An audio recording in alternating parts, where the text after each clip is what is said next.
नमस्कार, मी संदीप कुमार अपार, उपविभागीय अधिकारी मूर्तिजापूर.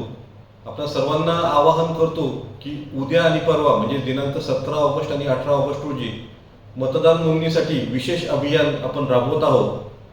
मूर्तिजापूर आणि बार्शी टाकळी शहरामध्ये आपण एकाच ठिकाणी म्हणजेच मूर्तिजापूरमध्ये नगरपालिका मूर्तिजापूर आणि बार्शी टाकळीमध्ये नगरपालिका बार्शी टाकळी येथे आपण एकाच ठिकाणी सर्व BLOंना बसून तिथेच मतदार नोंदणीचं अभियान आपण घेणार आहोत.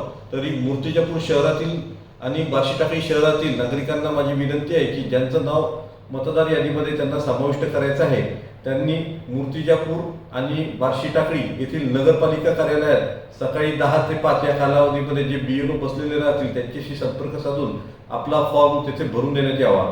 तसेच ग्रामीण भागामध्ये जिल्हा परिषद हायस्कूल माना, नंतर ग्रामपंचायत कार्यालय पिंजर, ग्रामपंचायत कार्यालय महान आणि ग्रामपंचायत कार्यालय पुरणखेड येथे सुद्धा एकाच ठिकाणी त्या गावचे BLO बसून हे सगळे फॉर्म आपल्याकडून भरून घेणार आहेत.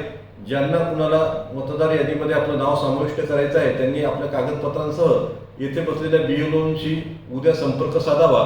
याचबरोबर इतर भागामध्ये ग्रामीण भागामध्ये प्रत्येक ठिकाणी BLO उद्या आणि परवा उपस्थित राहणार आहेत. आपण त्यांच्याशी संपर्क साधून आपलं नाव मतदार यादीमध्ये आहे का नाही ते पण पडताळून घ्यावं. जर आपलं नाव मतदार यादीमध्ये नसेल आणि आपण जर पात्र असाल तर आपण आपलं नाव मतदार यादीमध्ये समाविष्ट करावं. यामध्ये मी विशेष एक सांगू इच्छितो की ज्यांचं वय हे 1 जुलै 2024 रोजी 18 वर्ष झालेलं आहे त्या प्रत्येकाला त्याचं नाव मतदार यादीमध्ये टाकता येणार आहे. आणि सर्व राजकीय पक्षांना सुद्धा मी विनंती करतो की आपण आपल्या स्तरावर जे BLA नेमलेले आहेत त्या BLAंना सुद्धा या अभियानामध्ये समाविष्ट करून घ्यावं, जेणेकरून मूर्तिजापूर मतदारसंघातील एकही पात्र मतदार हा मतदार यादीच्या बाहेर राहणार नाही आणि तो मतदानापासून वंचित राहणार नाही. धन्यवाद.